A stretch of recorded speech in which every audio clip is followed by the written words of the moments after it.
Olá, minha gente, tudo bem com vocês? Eu sou a professora Mariana Lima e hoje nós vamos conversar um pouco na disciplina de História sobre a Revolução Francesa, tá certo? É o nosso assunto novo. Anteriormente, nós vimos a independência dos Estados Unidos, como aconteceu essa independência, as 13 colônias, como tudo aconteceu realmente durante esse processo de independência. Então, agora a gente vai conversar um pouco sobre a Revolução Francesa e o que ocorreu nesse país para que realmente se desse o processo de revolução. Então, vamos começar aqui observando, o primeiro quadrado aqui do slide, que nos mostra que a França possuía 28 milhões de habitantes, está certo, no século XVIII. Tinha uma forte presença de um antigo regime, que vocês vão entender, com a propagação de ideias iluministas, aquelas ideias que nós conversamos durante as aulas na escola, onde os ideais iluministas da razão, onde se pregava mais por essas questões da ciência e não mais pela religião. Eu acho que vocês se recordam, Então, era uma vida mais luxuosa, pautada nessa nobreza, em uma nobreza rica, Tinha-se campanhas militares, porém, essa mesma França, que possui uma vida luxuosa da nobreza, tinha também crises econômicas, e quem mais sofriam eram as pessoas pobres, com acidentes meteorológicos, com problemas no clima, nessa questão mais natural, realmente. A situação social se dava porque os nobres viviam de uma forma muito boa, enquanto os pobres viviam de forma muito precária. Então, a gente percebe nesse nosso quadro aqui que nos mostra o primeiro estado do alto clero, que seriam os cardeais na época, eram 120 mil pessoas. Tinha-se os cardeais, bispos e abades, sacerdotes também, possuíam 20% das terras francesas, recebimento do dízimo e não pagavam impostos. Ou seja, eram aquelas pessoas mais, digamos, mais ricas da época, não pagavam impostos, tinham vários privilégios. 400 mil pessoas eram a nobreza, no caso, era o segundo estado, onde se tinham duques, marqueses, condes, barões e tinha privilégios no governo. E também não pagavam impostos. Então, percebam aí, o primeiro estado era o alto clero, o segundo estado era a nobreza. O terceiro estado tinha quase 28 milhões, quase a população total, que era 98% da população, que era o terceiro estado, que era a burguesia, que eram burgueses, operários, camponeses, servos, profissionais liberais e pagavam pesados impostos. Ou seja, foi essa burguesia, foi esse terceiro estado, que foi 98% da população, que se revoltou contra o segundo e o primeiro estado, que vieram ricos, que ostentavam a nobreza e tudo mais. Entenderam aí por que essa Revolução Francesa? Porque não aguentavam mais pagar tantos impostos para que a nobreza e o clero vivessem boemando, Então, aí tem a imagem do Palácio de Versalhes. Ele foi finalizado, gente, em 1664, durante o reinado de Luís XIV. Possui 700 aposentos, 2.000 janelas e mais de 1.000 lareiras. O jardim tinha aproximadamente 700 hectares. Foi transformado em museu no ano de 1873, para vocês terem noção de como as construções elas eram durante esse período grandiosas, com os impostos da população. Olhem esse palácio enorme. O Palácio de Versalhes, mostrado anteriormente, foi palco de algumas assembleias, como a Assembleia dos Estados Gerais. Essa assembleia foi formada por 900 deputados. Entretanto, o primeiro e o segundo estado queriam que só votasse uma pessoa, um só representante dos estados. Entretanto, o terceiro estado, que no caso era a burguesia e os mais pobres, eles queriam que fosse votado por representante, ou seja, todos votassem. Com certeza, como a burguesia tem maior número de pessoas, eles sairiam vencedores, Mas óbvio que isso não chegou a um acordo total. Então, gente, em 17 de junho de 1789, abriu-se uma nova Assembleia Nacional permanente para elaborar uma Constituição para o país. O rei, que no caso era Luís XIV, ele foi pressionado, tá certo? E assim, em julho, a Assembleia nomeou um comitê constituinte passando a ser conhecida como Assembleia Nacional Constituinte. Então, isso aí já foi uma das primeiras vitórias que a burguesia ela conseguiu. Vocês devem se perguntar, professora, como se deu o início dessa revolução?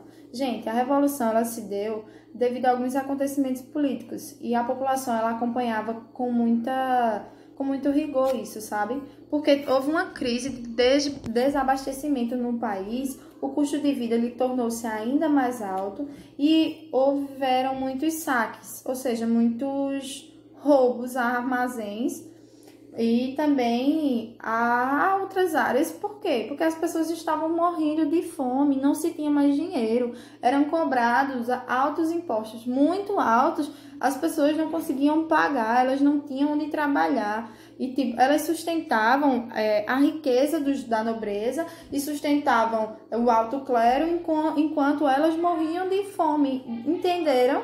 Então é complicado. Acabou se multiplicando o número de mendigos que estavam nas cidades, amedrontando o restante da população, tá certo? E que temiam roubos e furtos também.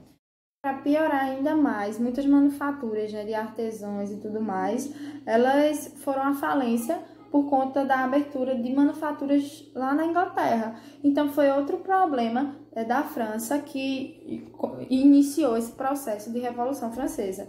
Porém, foi no dia 14 de julho de 1789, em busca de armas e munições para combater as tropas reais, que uma multidão invadiu a Bastilha.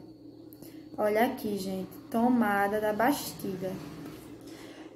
A Bastilha era uma fortaleza utilizada como prisão real em Paris e era um símbolo do absolutismo na França, ou seja, era um símbolo desse poder da alta nobreza, do alto clero, e da nobreza.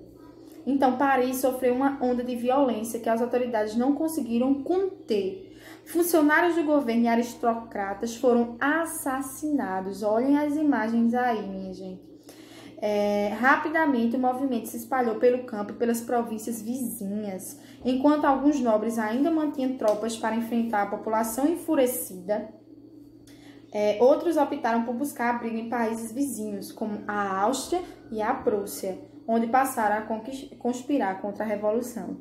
Gente, então vocês perceberam que a Revolução foi dos pobres que estavam pagando impostos, começaram a atacar os nobres, a riqueza, os ricos no caso, porque eles não aguentavam mais ser explorados, eles não aguentavam mais não ter o que comer, eles não aguentavam mais ter que roubar. Então houve essa revolução mesmo. Atacaram e, no caso, houve a queda da Bastilha, que era essa área onde se tinha prisioneiros, e foi a partir daí mesmo que deu-se início à Revolução Francesa. Para tentar conter essa agitação das pessoas, houve, no caso, uma Assembleia Nacional controlada pela grande burguesia mercantil e industrial, onde aprovou o fim dos direitos senhorais, do dízimo e dos tributos feudais, ou seja, a todos aqueles tributos e dízimos e vários, no caso, formas de retirar o dinheiro dessa população mais pobre que se tinha, foram cancelados. No entanto, para libertar-se da terra, os camponeses eles precisariam pagar um certo valor aos seus senhores. As revoluções da Assembleia Nacional Constituinte aboliram juridicamente os privilégios feudais e a sociedade rigidamente hierarquizada do antigo regime. Ou seja, não existia mais o primeiro poder, o segundo poder e o terceiro poder, não mais, tá certo? E não existia esse negócio de pagar tributos altíssimos a esses poderes, não existia mais. Então, composto de 17 artigos, se criou a Declaração dos Direitos do Homem e do Cidadão. Esse documento estabeleceu a liberdade de expressão e de culto, e o direito à propriedade, à segurança e à resistência a qualquer tipo de opressão. Foi uma vitória muito grande para a população pobre, né? É muito bonito ver esse tipo de revolução. Aí a gente percebe, que tem vários artigos que se deixou no livro, onde eu vou ler só um para vocês. Diz o seguinte: os homens nascem e são livres e iguais em direitos. As distinções sociais só podem fundamentar-se na utilidade comum. Ou seja, não se tinha mais essa ideia de diferenças que era antigamente, que era no passado lá. Porque no passado tinha o primeiro estado, o segundo estado, o terceiro estado, e apenas o terceiro estado tinha que pagar impostos. Uma injustiça enorme, não é isso? Na Convenção Nacional, como vocês podem ver, aliás, houve a prisão do rei Luís XVI, houve a proclamação da República, que é o regime que nós possuímos, né, onde se tem direitos e deveres. Na Convenção Nacional, possuía os girondinos, que eram representantes da alta burguesia, os jacobinos, eles eram representantes dos operários e da pequena burguesia, ok? Houve a criação de leis populares, como o divórcio, a criação de escolas públicas, laicas, ou seja, sem influência da igreja, impostos sobre os mais ricos, que antes não tinha, lembra que só tinha impostos sobre os mais pobres, tabelamento de preço, ou seja, o rico paga R$1, então o pobre também paga R$1, não tem isso não. Distribuição de terras, houve um comitê de salvação pública e o tribunal revolucionário. Então isso aí é uma elencação do que se conseguiu com essa revolução, né? A gente percebe aí a diferença entre girondinos e jacobinos, que eu quero que vocês lembrem sempre, tá? Porque os girondinos eram representantes da alta burguesia, eram um pouquinho mais ricos, né? E os jacobinos, eles eram representantes da baixa burguesia, ou seja, da pequena burguesia, que eram os operários, as pessoas um pouco mais pobres. Mas vocês acham que ficou tudo muito bem, muito bom? Não. O fim dessa história vocês vão descobrir na próxima semana, tá certo? Ou daqui a 15 dias, porque eu creio que na próxima semana eu vou passar uma atividade, então daqui a 15 dias a gente vê isso. Não ficou tudo bem, não ficou tudo perfeito, aconteceu outros imprevistos, a República ela não resistiu, tá certo? Eu vou dar só uma dica, e aí houve a ascensão de um novo regime. Depois eu converso com vocês sobre, eu espero que vocês tenham entendido essa parte. Espero que vocês consigam distinguir, né, o primeiro, segundo e terceiro estado, quem fez parte de cada estado, por que aconteceu essa revolução na França e também quais foram os resultados que foram obtidos, certo? Depois a gente continua. Grande abraço. Tchau, tchau.